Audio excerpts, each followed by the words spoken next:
Hello, Pat O'Melia here, The City Show. We do this show to keep you informed in the various cities that are we air in with the City Show. Today, we have a guest later in the show. It's going to be Ward E Councilman James Solomon from Jersey City. He is trying to push forward a CCRB. That's a Civil Complaint Review Board. I think only Newark in New Jersey has one, and that was kind of defanged recently by the state Supreme Court here in New Jersey by a vote of 6-1. You got to really lay out some guidance for a CCRB. So the Assembly and the Senate's got to put some guidelines together, and that's going to take forever. But Solomon would like to go forward with an expensive $1 million plus to develop a CCRB. And we'll have that money out there until there's some guidance. We're also going to be talking about Ruth Bader Ginsburg. She passed on, as you well know by now, and the attempts to replace her, and how there are some individuals that they're losing their mind over the replacement of Ruth Bader Ginsburg. And we're going to talk about vote by mail. If you read NJ.com today, there is a story in there from Joan Quigley, one of my old divas here in the studio, where she's saying the ballots are coming out this week and you should return them quickly. Don't return them quickly. You're actually hurting yourself if you do that. And remember, if you need to get in touch with us, you see all our sites on the bottom of the screen, our Twitter, our YouTube, our Facebook. Love us on Twitter, like us on Facebook, however that works. Follow us on Twitter, all that good stuff. And when we come back, we'll come back right with James Solomon. He's waiting in the bullpen here, a remote bullpen. You're watching The City Show. I'll be right back. Burns Brothers Memorials, Monuments, and Markers, 787 Tunley Avenue, Jersey City. Hudson County's only monument maker, serving all faiths and cemeteries. Design, studio, and large inventory on site. Cemetery inscriptions and custom orders welcome. Burns Brothers Memorials, Monuments, and Markers, 787 Tunley Avenue, just south of Secaucus Road. Craftsmanship that will last for all eternity. Burns Brothers, Jersey City, Albert H. Hopper, North Arlington. Visit us on the net. We're back. You're watching The City Show. And now, for our guest, he is the Ward E Councilman here from Jersey City. He is pushing an initiative to get a CCRB, Civil Complaint Review Board here in Jersey City. Let's bring in our guest, James Solomon. Councilman James Solomon. Good to be here, Pat. How are you? Good. You got your coffee? You don't have your travel mug? We got your travel mug here. You were here last week with on John Hennis's show. Let me get right into it. You're here because of the CCRB, and last night at the caucus meeting, the expenses of the CCRB were discussed, and they're rather high. What is it now? $1 million, $1.2 million, was it? 1 million. 1 million. And from the breakdown, I didn't see a lot of it. I just got a phone call from one of my friends who were covering last night. There would be 10 investigators, one chief investigator, and 9 other investigators. Yeah. And they'll be making an average of $90,000 a year? No, the chief investigator would make $90,000 a year, and the investigators are at $50,000. It's a proposed budget, to be clear, not the set in stone must happen. It was based off of an analysis of New York City and Chicago. But the thing that I want to highlight, the importance of the budget, right? We can adjust a little bit here or there. It's set at 1% of the police division budget. So police budget is roughly $100 million. The CCRB budget, we want to set at roughly 1% of the police budget. And what's really important for us is that the CCRB has enough staff to do quick, transparent investigation. So if a citizen goes to the CCRB, assuming it's formed, and says, I have a complaint, you don't want that citizen to have to wait months before the CCRB can actually investigate because they don't have enough staff. So it was really, really important for us for it to be a well-staffed agency. Again, that figure is a proposed figure. So some folks can, we can make edits to it as it moves forward. But the key is that the CCRB's goal is to build trust. And if you file a complaint and they don't have the staff to look at it for 2 years, that's not going to build trust. Well, who are the investigators? Who would they be? The ones making $50,000 a year. Who are they? So they're hired, right? So they are in New York City and Chicago and places that have them, right? They apply. They have some background normally in criminal justice, but they are not current law enforcement officers. They are hired by the CCRB board, and then they're city employees, and then they're trained. And they do training to learn how to conduct proper investigations, how to interview witnesses, and then they're the people that, if someone files a complaint, are going to be in charge of compiling the investigatory report for the CCRB board to then vote and make a decision. And this is in conjunction with the IA department, Internal Affairs, that also does the same investigations into the police. And the prosecutor's office here in Hudson County and the Attorney General in New Jersey. They also all function the same way. Yeah, they don't all have jurisdiction over the same cases. In general, CCRB and IA would be looking at the same types of things. HCPO and Attorney General would be looking at potential criminal conduct in the police department. But we have this already. We have these, these reviews in place. So internal affairs and CCRB are the comparison. The key difference between the two right now is internal affairs is basically secretive, right? Neither you nor I have any insight into the investigations that they conduct, into the outcomes, other than to say whether an outcome was sustained or not. That is really the only thing the public learns about an internal affairs investigation. And the point of a CCRB is that it will protect privacy and due process rights, but as much as possible, what they're going to be doing is transparent, and the votes the CCRB takes on the investigations, whether to sustain or not sustain findings, those are public votes. Now, your CCRB is modeled after the Newark one, correct? Correct. Which was just recently, what do you want to call it, defanged by the state Supreme Court. And you're modeling yours right after that. Mm-hmm. CCRB that's Correct. Already been dismantled basically by the state of New Jersey. Unless I read it, the CCRB was, to be polite, it was struck down by a 6-1 vote by the New Jersey Supreme Court last month. So why would you model a CCRB after that? So it's important to understand why they struck it down. They didn't strike it down because it violates the Constitution or it's a bad idea. What the Supreme Court said was the state legislature has to pass a law first, authorizing municipalities to have a CCRB. So our ordinance would not go into effect until the state legislature passes its bill. Then why go through the motions right now until we get guidance from the state? It's a great question. The reason I think is simple, right? We have to push the state to take action.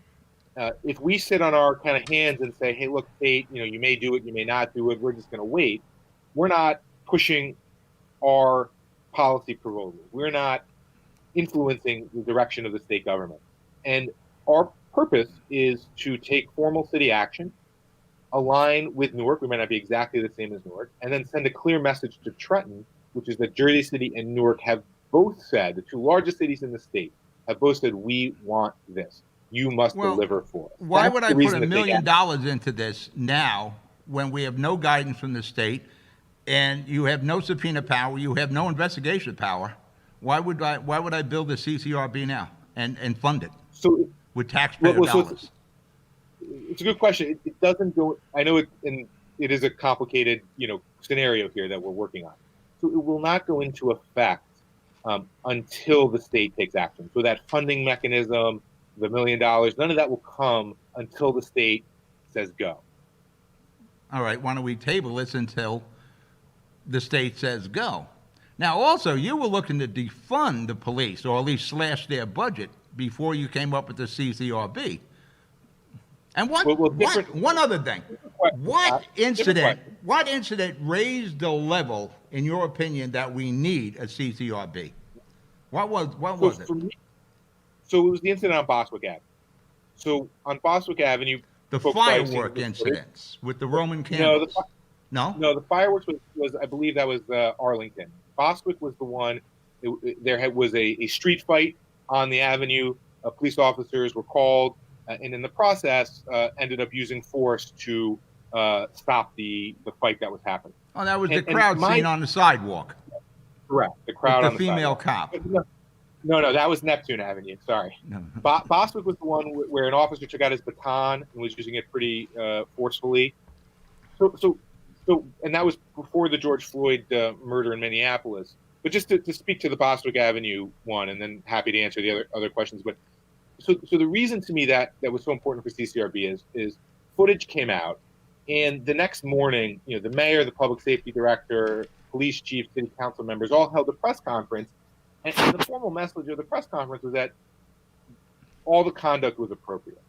And I don't have an opinion on whether the conduct was appropriate or not because I haven't done the investigation. I haven't done the interviews. I haven't seen all the videos. But if you're a community member and you're saying, look, all I want is a fair and partial investigation, I don't believe you can have one if within 24 hours, the whole power structure of the city has said nothing was wrong. And if you're a community member, I don't believe you're going to trust any further investigation that happens after the mayor has weighed in such a manner. So for me, the CCRB is a way to create that transparent investigatory mechanism. It doesn't say, police were right or police were wrong without doing the investigation.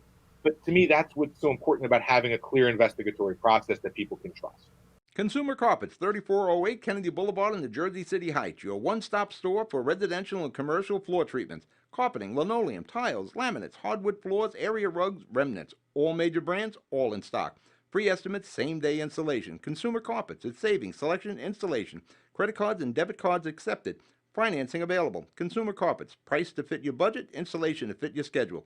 On the net at consumercarpets.com. Consumer Carpets, Jersey City, 201-792-2712. Well, from my understanding of your CCRB, it strikes me as you're trying to weaponize the CCRB against the Jersey City PD. And we're very fortunate to have probably the best PD in the state of New Jersey, maybe even in the country. And what it appears to me is you're trying to weaponize this thing to hold a hammer over the head of the JCPD when an incident like Bostwick or Neptune Avenue is nowhere near Kenosha or Minnesota or what's happening in Portland. I think it's a real overreaction. And when you look at why the CCRB in Newark came about, had to do with civil rights violations back in 2014. We don't have these things here. You basically have a solution that's looking for a problem, in my opinion. So Pat, I understand. So I agree with you that we have a good police department, and I agree compared to police departments both in the state and in the country, JCPD is one of the best.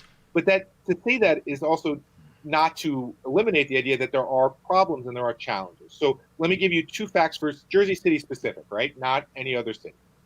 Since 2013, there have been 206 excessive force complaints made to internal affairs. Only 2 have been sustained. That's a rate of less than 1%. That doesn't build trust with community members if we're saying, less than 1% of the time, we're going to sustain your complaint. I'm sure some of those complaints should have been sustained, some not, but I don't think the public making these complaints were lying 99% of the time. The second thing, this year in 2020, Jersey City is going to spend $1 million, over $1 million, in legal fees and settlements related to police officer misconduct. So more than the CCRB budget that's being proposed just this year in 2020. So to me, those two stats show that we have challenges in Jersey City. And if you put in place the transparent mechanism now, I think what you're going to do is you're going to prevent a situation that could really, truly go haywire, years from now, God forbid something like what's happened in other cities were to happen here. So the whole goal is to put in place the work now and not be reactive, but to be proactive. And one last point on things we have in Jersey City is the diversity of all the police department, which you had a hand in, by the way, in the last 3 years of being a councilman and Mayor Phillips' last 2 terms. Diversity is one of the reasons we don't have these issues here in Jersey City. We understand the cultures of our residents and the various backgrounds. That's why we don't have a Kenosha. We don't have a Minnesota situation here. We don't use the kind of excessive force that we've seen in other parts of this country. We're a well-run, well-managed PD here in Jersey City. And it's an example that we don't have these controversies here in Jersey City. We've never had these controversies here in Jersey City. And I've been here a long time. So again, to say that our department is a good department, which I agree with, is not to say that there aren't challenges that we can address and solve. So, you mentioned the Roman candles incident, right? There was a ton of community concern over that shooting and community feeling as if they weren't heard. There was a really tough community meeting in which the mayor and public safety director, answered some tough questions at that meeting.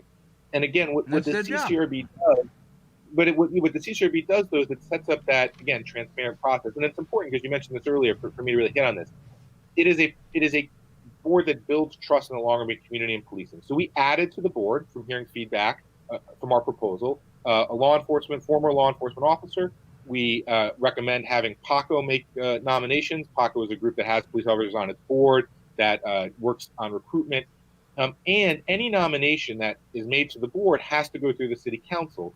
So if any member of the public feels a nominee would be biased, either for the police or against the police, they have the ability to present that information to the city council and ask the city council to vote down the nomination.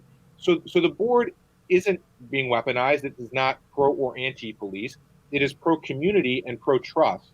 And it will create a process. The board that you speak of, there was a very narrow group of civic organizations involved in that board. Very narrow. There's a lot of civic organizations in Jersey City. They're groups that I think have 3 or 4. Well, we have 7, but to me the important thing is they're groups that have trust and legitimacy. And at the end of the day, if the board doesn't have trust and legitimacy with community, it's not going to be effective. So groups like the NAACP, right, one of the longest standing civil rights organizations in the country. PACO, who we mentioned, that does work with both community and police. Jersey City Together, which has organized most of the churches, mosques, and synagogues across the city. Those are groups with real reach. Folks have suggestions, hey, you should have this group and not that group. This ordinance has not been passed, so we're open to those suggestions. But on the whole, I believe the ordinance has a good cross-section of groups. It also includes 3 council members elected by the people and, beholden to their constituents. So it's going to have a mix. Before we run out of time, I had the opportunity to talk to some of the mayors here in Hudson County. If there's going to be a CCRB, maybe we have a county-wide CCRB. This way we get ahead of any kind of trends, where each mayor would pick an appointee. That would give you a board of 12. Maybe we give the county of Hudson, so you get 13. Would you be in favor of that? This way Jersey City isn't shouldering $1 million, which we know is going to be more as time goes by, expense when we can spread that amongst the 12 municipalities, and if you add the county, 13 entities that could fund it. And when the guidance comes out at Trenton, we're ready to go. So you got like Brian Stack, Public Safety Director. We have some really knowledgeable mayors here when it comes to law enforcement. And I'm sure they can all make a very informed selection for a board member. Absolutely. So county CCRB, I think, could make a lot of sense. And then I think it should be each municipality's choice whether to join it or not. Whether East Newark wants to join it may be a different question than for Jersey City, but I think a county CCRB makes a ton of sense. And then you leave the option to each city. Do you join the county or do you create your own? Well, actually, even if we do it countywide, it cuts any, focusing too much or have political involvement for one city, any agendas, it would cut that out immediately since countywide instead of locally. So I think that's probably your better effort would be spent on doing countywide. I'm happy to sit down with folks at the county, but I think at this moment there's real momentum in Jersey City. And one of the things we didn't talk about, but Councilwoman Ridley and I have a few differences in our ordinances, but she is pushing for a CCRB too, which I think is reflective of the fact that there's broad support for this type of action in Jersey City today. And we don't want to waste that moment without passing, I think, genuine reform that will, in the long run, make Jersey City a safer, more trusting place. Well, like I said, I'm not sure we need all this in Jersey City. Like I said earlier, I think you have a solution looking for a problem, And especially another reason I would sit on this for a while is we're about to get into the silly season, which is the election season here in Jersey City, and maybe that's another reason just to sit on this. But again, you're Well, the I think councilman. It's Well, I think your that's- initiative. You got to try to get it through the whole council. But I think it's better if it would be to go countywide. Yeah, but I think in some ways, to your point, I mean, my hope is let's get this done now. If the state doesn't take action for 6 months, you're right. We're in the middle of a campaign. And I think we're in a short window now that I think we can do good policy work and get things done before we get into the middle of campaign season. Well, let's pick this up again when maybe we get some guidance from the state, which I really don't see coming down the pike for at least about another year, but we'll pick it up. And did you guys table your ordinances, or are they going to be on the council on Wednesday? We are discussing today, and we will have a public announcement tomorrow on how we're All right. proceeding. I look forward to the announcement. Thank you for your time, James. Wardy, Thank Councilman you, Pat. James Solomon, Jersey City. I'm Pat O'Melia. We'll be right back. Panepinto Properties, Jersey City. Shaping the workplace with state-of-the-art office spaces that address your company desires. Building residences that define your home environment, adjacent to all modes of transportation with on-site parking available. The right address, the right lease. Call 201-521-9000 or visit online at panepintoproperties.com. Panepinto Properties, building Jersey City for everyone. Now it's Councilman Wardy from Councilman James Solomon from Wardy. Ruth Bader Ginsburg, as I said before, passed on last week, and may she rest in peace. She's certainly a trailblazer. It was actually interesting hearing some of the bios. What's really interesting is to see how people's heads are exploding because there has to be a replacement to the Supreme Court. And the Democrats are saying that Trump shouldn't do a replacement until after the election. Obama didn't do it. Well, the difference was Obama was at the end of his second term when they were going to replace Scalia. Trump isn't at the end. He's possibility he's going forward. But it is his job to nominate and replace the empty seat due to, in this case, the death of Ruth Bader Ginsburg. I don't know if anybody ever resigned. I'm sure they have, but usually death caused the empty seat. Every step that the Republicans are going to take right now to fulfill that seat was all laid out by the Democrats over various administrations where they wanted to try to shortcut things. And the Republicans are just going to follow that. There was some with Harry Reid with the nuclear option. All these things have been on the news shows. And it's really interesting to see everybody just tries to circumvent something. It's the president's job to nominate someone. It's the Senate's job to confirm or deny. And one of the things they don't seem to learn with the Democrats, every way they try to stall this, eventually that pendulum changed. Right now, the Republicans have the Senate and the presidency. It'll go back. There'll be a Democrat someday, and there'll be Democrats, and it goes back and forth. You went from Carter to Reagan's, then from Clinton to Bush. It always works that way. We should all just stay with the program. If you don't like that Trump gets to have the pick, then win the elections. You should have worked harder to get Hillary in there, then you wouldn't have had this problem. It's his job. We expect him to fill that seat. It's the duty of the president. And a lot of people say, well, he's going to put another conservative on. That's possible. But right now, if you look at it, and we should really keep politics out of the Supreme Court, but it's in there. Right now, if he just sits, the conservatives are in control of the Supreme Court, if you look at it that way. And take it to the bank, and I'm going to talk about this in the next segment. The presidential election will be going to the Supreme Court. That decision will be made. Just like in 2000 with the hanging chads, this one's going to go there because of vote by mail. Again, it's the president's job to fill that seat. And again, rest in peace, Ruth Bader Ginsburg. We're going to break for commercial. We'll be right back. Burns Brothers Memorials, Monuments, and Markers, 787 Tunley Avenue, Jersey City. Hudson County's only monument maker, serving all faiths and cemeteries. Design studio and large inventory on site. Cemetery inscriptions and custom orders welcome. Burns Brothers Memorials, Monuments, and Markers, 787 Tunley Avenue, just south of Secaucus Road. Craftsmanship that will last for all eternity. Burns Brothers, Jersey City, Albert H. Hopper, North Arlington. Visit us on the net.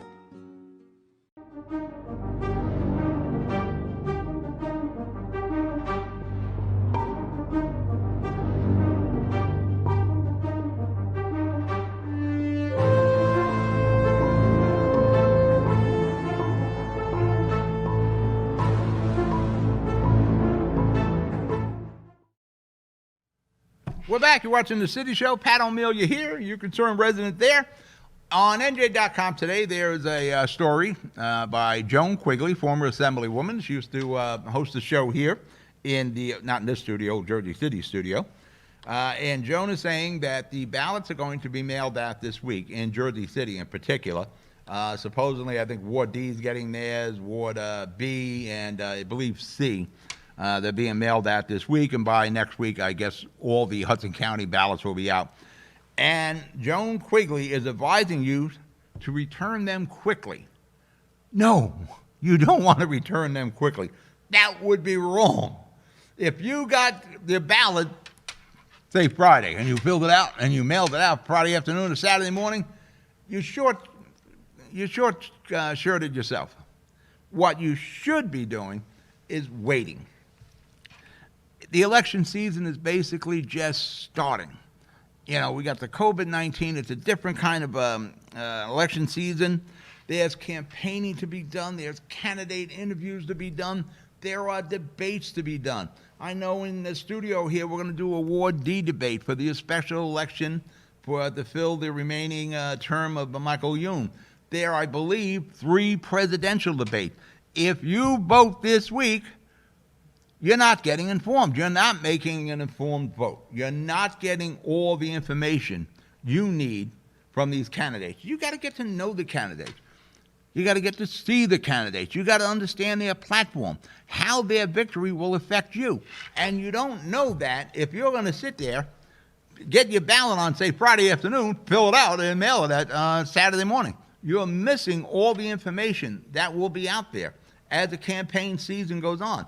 And keep in mind, if you're worried about your vote counting, on November the 3rd, we won't know probably the results of any election.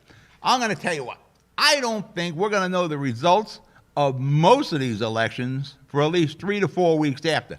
That's what happened in the simple little primary we just went through in Hudson County. We didn't get it certified until like July the 28th. And then it was it took a month to do that. You want to talk about presidential? And everything going through the mail?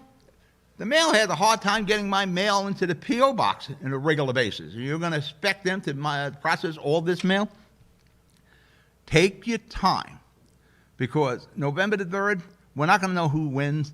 Chances are most of the campaigns, most of the elections on every level, from president to Congress to Senate to Assembly, whatever the race is, they're going to a court somewhere, whether it's in New Jersey or the Supreme Court. So take your time, get all the information, make an informed vote, because it's important. All right, you be good, you be safe. I'll talk to you next week. Good night.